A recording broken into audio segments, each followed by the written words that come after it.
welcome to another installment of my Fantasy Hitters 2013 series. This is Top 10 Shortstops. So let's get right into it. Who is your favorite shortstop?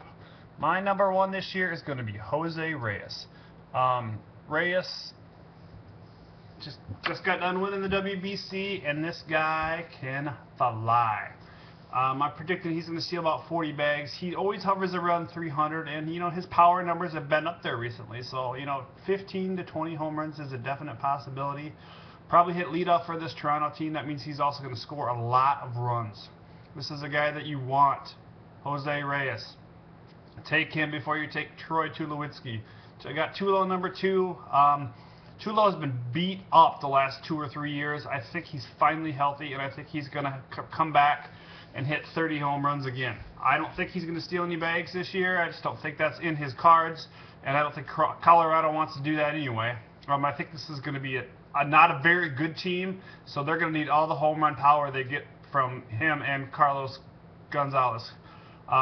Number 3, I have Ian Desmond. This guy very quietly had a solid year. Pretty sure it was 2020 last year. I look for him to kind of do the same thing, not jump off the page and do a whole lot more, but just do the same thing consistently for years to come for the Washington Nationals. Really like this guy. This is a guy that people don't think about, so he's going to be out there in those later rounds, maybe 8 or 9, or even 11 or 12 if you're in a mixed league. This is a guy that you want. I'm drafting him before I draft Starlin Castro or Hanley Ramirez. This is definitely a guy you want. 2020 power potential.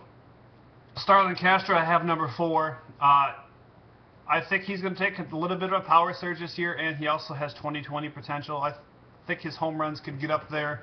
I think they'll probably keep him in the 3-hole, which is a good spot for him.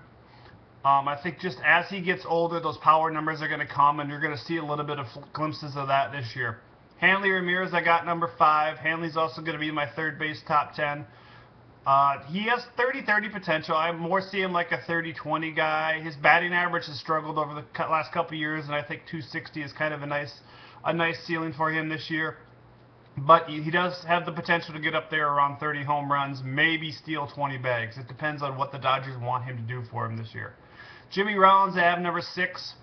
Rollins, he's just a nice solid hitter. He's getting older, and he's not going to jump off the page by any means, but he does have that potential to steal 30 bags. So he's a guy out there too. If you think, oh, I need some stolen bases because I got all these boppers at the top of my draft, now I need some stolen bases, get J-Roll. He's going to get you 20 to 30 as long as he stays healthy.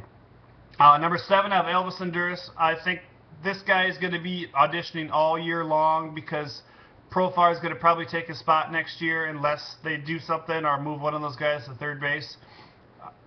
Andrus has 35 steal potential. Not a lot of power, but he's going to hit you around 270, 290, and he's going to score some runs in that Rangers lineup too. That's a lineup missing Josh Hamilton this year, but there's definitely some guys that can drive in runs, and Elvis is a great guy to get on base and steal some bases and wreak some havoc.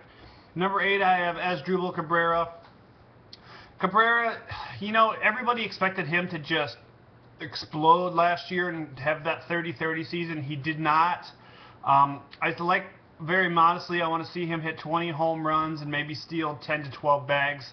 That's pretty nice out of a shortstop. You really can't ask for much more than there, even if the batting average is between 250 or 270. If he hits 20 home runs, you got to be super happy to get that out of your shortstop.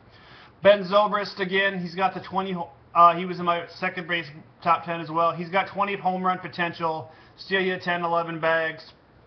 Not a great batting average guy, but he's going to hit some home runs and he's going to drive in some runs. Number 10, a little bit of a controversy here, I think. And I'm not doing it just to be controversial, but I'm putting him in there. And I'm not even sure how to say the name. Gene Segura, shortstop that the Angels got, or excuse me, shortstop that the Brewers got from the Angels in the Zach Greinke deal. 30 steal potential. I think that might even be an understatement. This guy's very fast. He's going to have his struggles hitting Major League pitching this year, but when he gets on base, I think the Brewers are going to let him fly because this is going to be a team that's going to be struggling to stay up in the standings all year. So they're going to want to try to create runs and create some havoc on the base with this guy. Again, his name is Gene Segura. I'm sorry, I should have asked how to pronounce that before I started this. But I like this guy, 30 homer potential. Not a lot of power, but he's like a guy like Castro. I think as he gets older, that power is going to come. But right now, look for him to steal 30 bags. This Brewers team is going to be a fun team to watch. I think they're represented mostly in my top 10 breakdowns, and that's for a reason. I think they have a great offensive team. This has been Obscure Depths Top 10 Shortstop Breakdown for 2013. Thank you for listening, and have a great day.